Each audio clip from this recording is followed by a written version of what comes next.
صلى الله على محمد صلى الله عليه وسلم. Chapter on whosoever considers not to repeat ablution except if something is discharged or passed from either exit, front or back, private parts.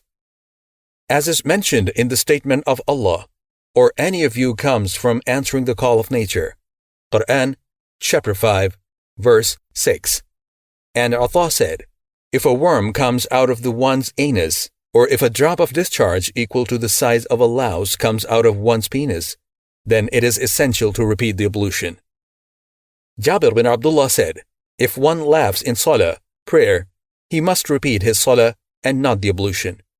Al-Hasan said, if someone takes out, cut some of his hair, cuts his nails, or removes his leather socks, he is not to repeat his ablution. Abu Hurairah said, it is not necessary to repeat ablution except on hadath. And Jabir stated, the Prophet peace be upon him was in the battle of Dhatul Riqa, and a person was shot with an arrow and he bled profusely. But he bowed and prostrated and continued his salah. Al-Hasan said, the Muslims used to offer salah regularly with their wounds. Ta'us, Muhammad bin Ali, Ata, and the people of Hijaz say, bleeding does not necessitate the repetition of ablution. Ibn Umar squeezed one of his pimples and blood came out, but he did not repeat his ablution. Ibn Abi Awfa spat out blood, but he carried on with his salah. Ibn Umar and Al-Hasan said, if anyone lets his blood out, then it is necessary for him to wash the cut area only. Narrated Abu Hurairah, may Allah be pleased with him, Allah's Messenger peace be upon him said, a person is considered in salah, prayer, as long as he is waiting for the prayer in the mosque, and as long as he does not do hadath.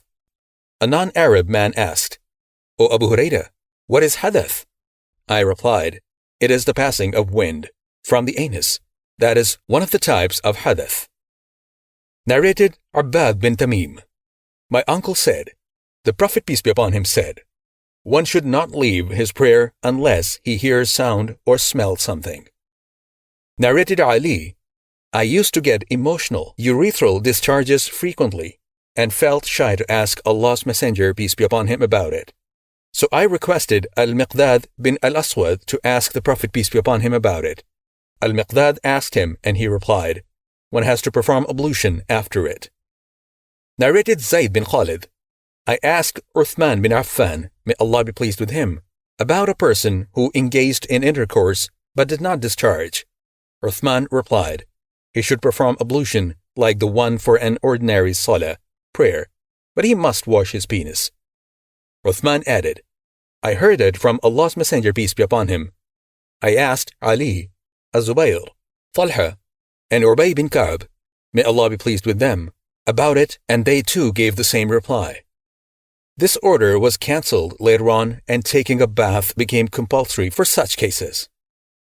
Narrated Abu Sa'id al-Khudri, may Allah be pleased with him, Allah's Messenger peace be upon him sent for an Ansari man who came with water dropping from his head.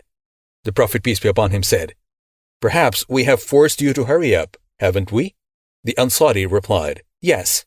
Allah's Messenger peace be upon him further said, if you are forced to hurry up during intercourse, or you do not discharge, then you should perform ablution. This order was cancelled later on, that is, one has to take a bath.